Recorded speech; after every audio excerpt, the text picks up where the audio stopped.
Excellencies, ladies and gentlemen, colleagues and friends, and I'm very happy to see that those categories overlap heavily, so it's a wonderful occasion to have you all here. This is the Baltic Symposium 2016, Cutting Edges of Europe. It is the 8th symposium in a series that has been always sponsored by Embassy of the Republic of Estonia, Embassy of the Republic of Latvia, Embassy of the Republic of Lithuania, the Baltic Council in Great Britain, British Estonian Association BEST, British Latvian Association, British Lithuanian Society, and very proudly the UCL School of Slavonic and East European Studies, of which I am the director. There are several people I want to just thank them right off the bat. This is the group of people who work for the Council: Aleksas Vilčinskas, Catherine Legrand, and Eliza Zikmane. There's always a group of people who kind of work a little bit more than others, and this is the group. And I also want to thank our staff.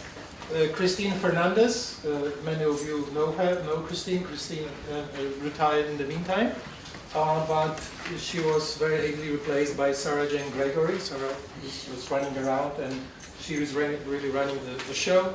And David Paisley, who is our new assistant and who also put countless hours to organize all of this. I would just tell you that the fun and the tremendous learning experience of an event like that for us begins earlier. We've had several meetings with the representatives of the 3 embassies in the Council, and all those groups mentioned here, and several of my colleagues, for example, Dr. Alan Sick, who is here. And we simply, over the course of 2-3 meetings, try to figure out how to do that and what are the themes and topics that we want to cover. So it was really an incredibly interesting seminar in itself. The 3 topics, as you will see, are in the titles of the 3 sessions. This is the outcome of our deliberations. New security challenges, overcoming anxieties. Number 2, media freedom versus the power of propaganda. And 3, people on the move. We hope that you are satisfied, as we are, with this choice. It seems to be covering all the major issues of the region. We have here a splendid lineup of speakers. You have the program in this few yellow pages. This is really an extraordinary group, and we were looking forward to a great event, which I'm pretty sure it will be. Well, let me now introduce our keynote speaker, Dr. Artis Pabriks. He has the degree in history from the University of Latvia, and I'm very proud to share with you that I had the privilege of teaching there, so it's a very fine institution, and it was really fun to be there for several weeks in Riga. And he completed his PhD in political science, which he got from the University of Artis in 1996. After finishing his PhD, he became director of the Vidzeme University of Applied Sciences in a college in Valmiera, one of the places that I also visited during my travels through the region. His major work is Latvia, Challenge of Change, that was published in 2001. After having a career as an academic, as a researcher, as a teacher, he became active also, or was active also in politics, since one of the founders of People's Party in 1998. Became the member of Seima in March 2004. Later, in 2008, was one of the founding members of the Society for Political Change.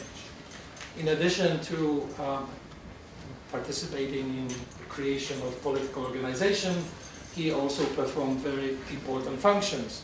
He was a Minister of Foreign Affairs, Minister of Defense, and at the moment he is the member of the European Parliament since 2014. Please help me welcome Dr. Artis Pabriks.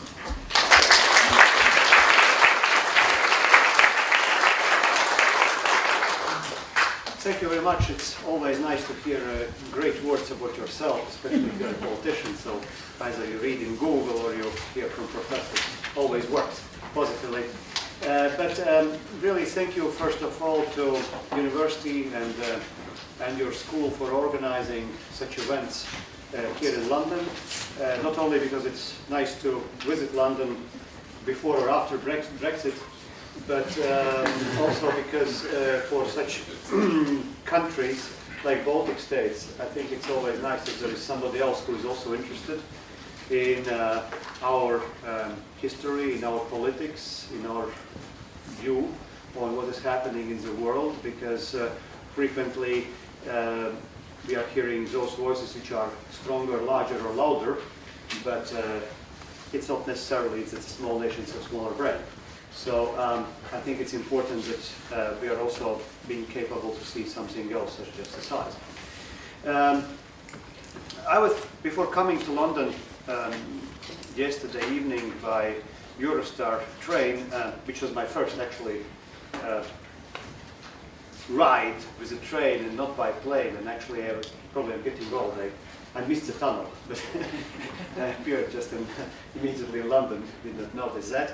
I was thinking what would be that point of presentation for this keynote today, just to challenge your mind more, because there will be many splendid speakers, as told before, afterwards. And you know, it's just like with identities. We don't have one identity, we have a number of identities. We can be Scottish, British, European, Latvian, just humans. So with also with this point of view, once you want to present something, you can look from the Latvian perspective, you can look from European or global perspective, and in my case I can look to that from, let's say, diplomatic or foreign affairs perspective. I can look from defense and security perspective. I can look also from European Parliament perspective. And I thought to start this morning, maybe I will briefly try to touch upon some of these things, not everything, because that would be too much. And I would like to maybe tell you how do I see the general challenge where we all are standing at this moment, if there is such one, and if there is, which one. And then what does it mean maybe for the Baltic states and also for my country, for Latvia, in this case. So I will try to jump from a diplomatic, foreign, European perspective, also sometimes into security aspects. So if not everything will be coherent, then please excuse me, because it shall facilitate your thinking, which is one of the duties of academia, but it not necessarily should give all the answers. And I'm not speaking from paper because I hate to do this and my brain is stopping to work, so I simply have to do it on the place and from heart. As far as the form, I'm a politician. I'm differently from many people now. I'm still proud to be a politician. I will try not to lie. And I promise you that I will not be politically correct, because I hate political correctness, whatever we understand is that. Because I think that in many cases, if we are too politically correct, we simply avoid questions and we avoid answers. So maybe it's not always pleasant, but I think in current circumstances it might help.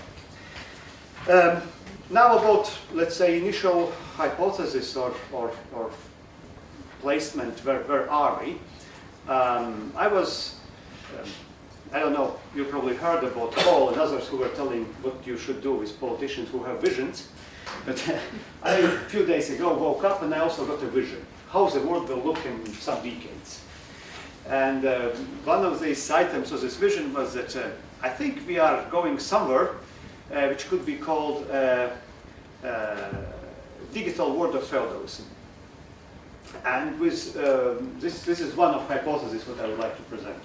And another is more technical, not so strategic and not so much connected with vision, is simply lessons of what happened in the last 5 or more years regarding international politics and all of us. And here one of assumptions would be that sometimes the price of doing nothing is larger than the price of doing something, even if it might be wrong. And with that, probably you understand where I turn, but I probably will speak more about Obama and Merkel's policy. Now about digital feudalism.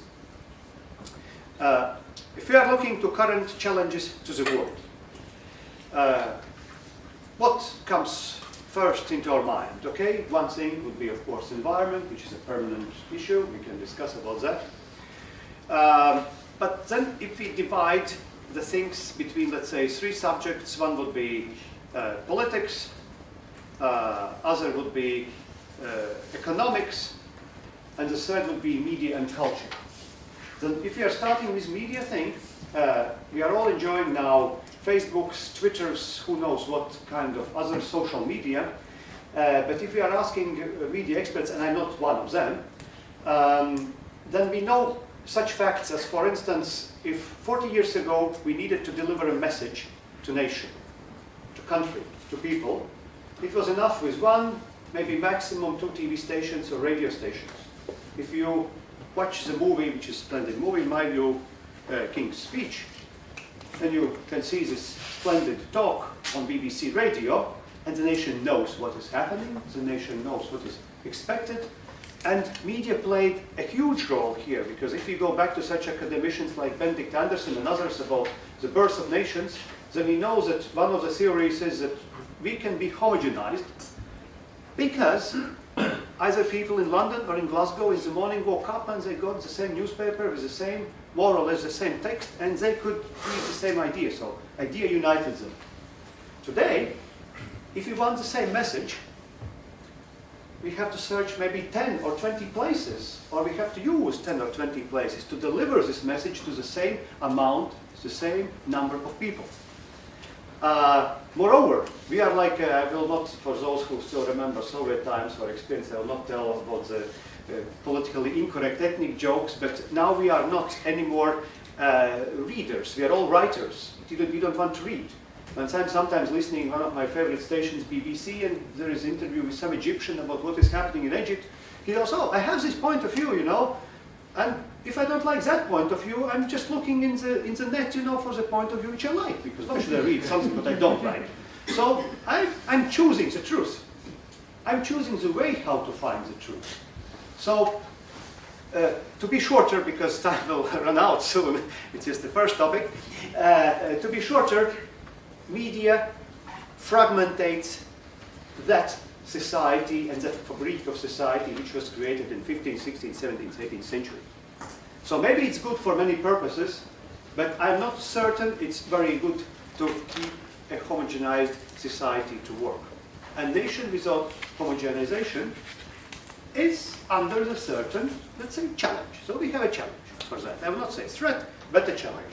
So fragmentation, which is the outcome of new technologies, internet, social media, etc. Then I was flying to Brussels Monday, and I got a magazine Time. I suggest to read. And this was about Trump and Sanders. Now, Trump is telling to those guys across the waters, look, we had very bad international trade treaties, we had bad international treaties in general, we are losing jobs, everything is going to Asia, I will bring the greatness back to the United States, I will create new jobs, I will give you prosperity again. So, he's telling that basically that international framework which was created in the 60s, 70s, 80s, maybe 90s, it's not good enough for the United States. Sanders is basically telling the same, just giving a different medicine. He's telling, I will give you back the work, back your money, back your social stability and security, maybe something similar like in Denmark. So, but also, he is claiming things about international corporations, about injustice which is in the world, of course, Gini index, etc. I will not go in details. I'm not an economist too. I'm not only media expert now. I'm also not an economist. But what does it mean? And what was indirectly told in this article, which kind of assisted my great vision of the world, is that if this will follow, then we expect that also international relations will be much more fragmented. So fragmentation in international relations, and as an example, international trade. I'm responsible now in European Parliament for CETA, EU-Canada Trade Agreement. You can't imagine what kind of difficulties do we face. And these people who are opposing this, they don't want to listen. They simply have their opinion because of number one argument I was giving you about the media. And if you're looking for such things as, for instance, TTIP, I'm becoming with every month more and more pessimistic. I have my position, I'm basically for, because I don't think that international trade is a hammer. I mean, international trade is something that hurts. Those people who are holding the hammers, they might hurt, but trade by itself is not hurting things. The question is how do we organize it?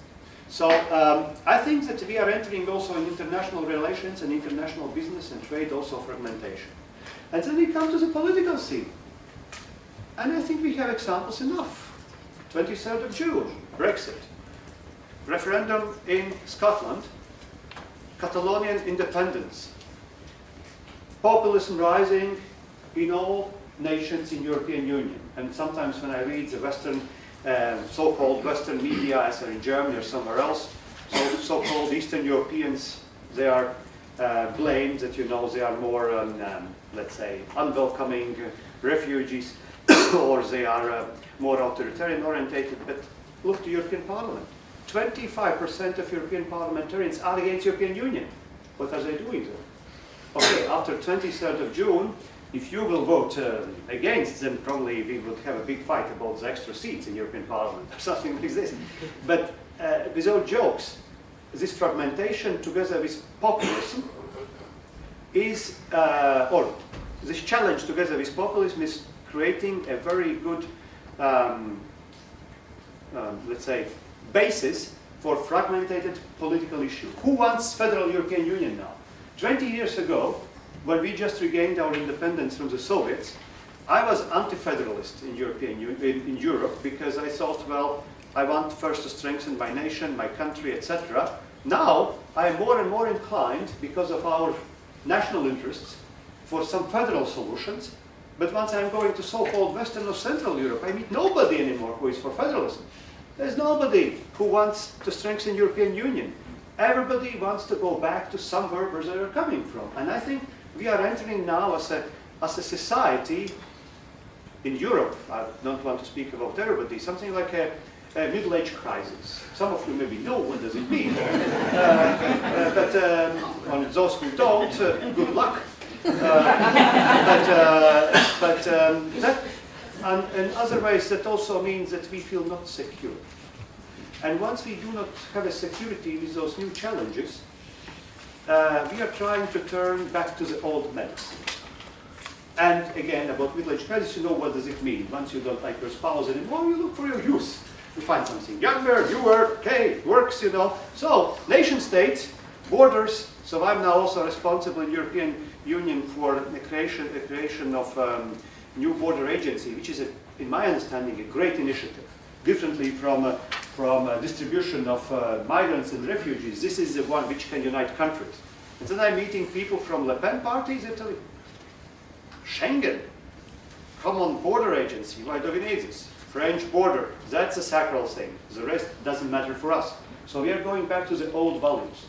So in many ways, those politicians who 5-10 years ago were coming with slogans, including myself, let's embrace the change, let's change the society.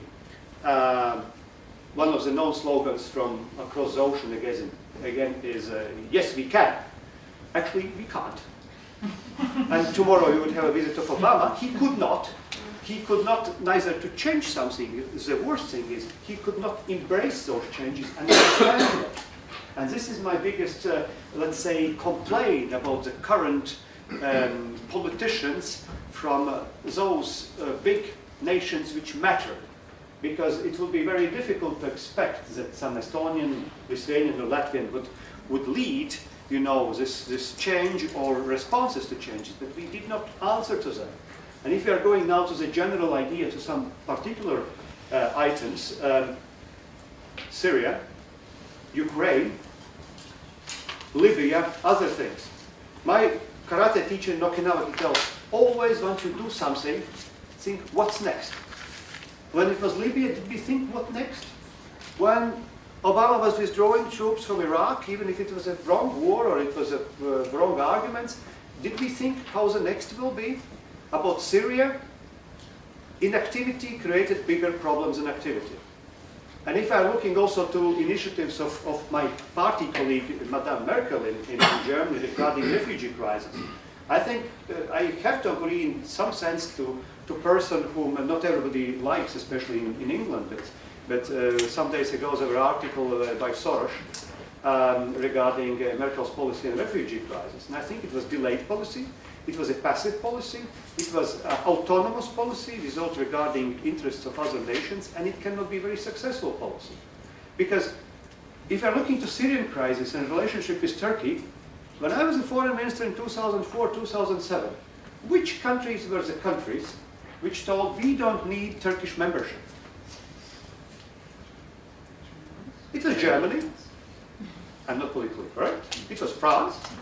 It was Austria. Now, which chancellor of which country is going to anchor and suggest an everything? So, if my hypothesis would be, maybe I am not self-critical enough, but if in 2004, 2007, we would have a different approach to Turks, more just approach, I would say, because I think if I want to enter London University and if I'm passing exams, which is Copenhagen criteria, and then somebody is telling me, okay, you passed exam, but you know, now I will ask other students, do they like you in referendum? I don't think it's a just case. Either they pass or they don't pass. It's very simple. If they don't pass, they don't pass, and that's it. So I think with Erdogan's power today, certain responsibility lies on us Europeans and those who make decisions at that time that way. I think. Secondly, refugee crisis. It's not a refugee crisis. It's not a migration crisis. It's a foreign policy crisis where for 4 years in Syria we were doing nothing because we were afraid of our activities. We don't know really what to do. We were putting some red lines like chemical weapons. So what happened? Red lines were crossed. Nothing happened. We got more than 2 million refugees in Turkey for 3 years. Did anybody care in Europe? No, only when they started to paddle around and over to European Union. Then suddenly crises appeared. When Italians were crying about refugees and migrants coming from Libya after Gaddafi was exterminated, did we do anything? We did not do it. We were postponing the decisions all the time. And now we are coming with compulsory quotas telling now you have to share the burden. And now I'm going into very particular matters because if I hear some politicians in countries like Germany, Italy, Austria, others telling to us in the Baltics, look, if you are not taking compulsory quotas, I'm speaking here carefully, compulsory quotas and permanent compulsory quotas, don't hope for a very good solution once we will speak about the EU budget. And then my answer would be very simple. Listen, if you want to bury the project of European Union, then please come with me to poor countryside in Latvia or Estonia or Lithuania and tell, look, if every year you will not accept in your village, let's say, 50 immigrants or refugees, you will not get money from Brussels, I can guarantee you the answer. They'll tell you, know what? Take your money, take your refugees, and go. So if you don't want European Union, you can make such arguments. It's a very simple answer. I can guarantee you this answer 90% among the population.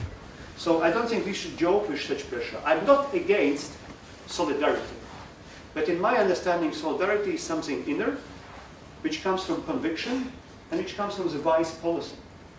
And we did not see such kind of wise policy and leadership, unfortunately, in our continent. We are not ready to embrace those challenges.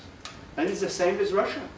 Because we Balts, we have been frequently regarded as troublemakers. Why do you speak about these problems, you know? Let's make friendship with Moscow. We are not against friendship with Moscow. We are not against friendship with Russia, but let's be realistic. If we are avoiding to talk about our relationship, either it is between countries or between people in middle-age crisis, we will fail. So we have to talk about this. And at this moment, it's extremely worrying things are happening because European Union countries in general are disarmed, except few. Britain is still standing, Estonians are on a very good level, Baltic countries are slowly starting to rise their expenditure. But we are disarmed, we are incapable to do that. Secondly, those challenges what we saw at the Syrian-Turkish border when the plane was shut down, in the last months we heard at least officially on media at least about 3 possible violations and existing violations of the Baltic borders. So such kind of challenges are continuing. I'm speaking about some exercises of special forces just coming out on the beach somewhere. You are bathing and then you have Russian troops there. We speak about some helicopters possibly crossing the airspace. We can speak about, you know, pirates of Su-24, like 15 meters from other planes or from ships. So these are provocations which can lead to very, very grave consequences if we are not tackling them timely. So, digital world with feudal fragmentation, you don't have a real leadership, and I think this populism is for us Baltics extremely, or these consequences for us Baltics, Baltic nations are extremely dangerous because, differently from France, Britain, or Germany, which might suffer some backlash economically, socially, politically, in the welfare system, for us it's just like, sorry to say for Israel, it's existential. Either we do exist, or we don't exist. And this is why we are extremely worried, will there happen Brexit or not? We are extremely worried how general EU policies and policies in the continent are made, because for us it has an existential outcome, to be or not to be. So with that, I finish at this moment. I know that I did not answer many things, but if you have any questions or comments, I would be happy to hear them.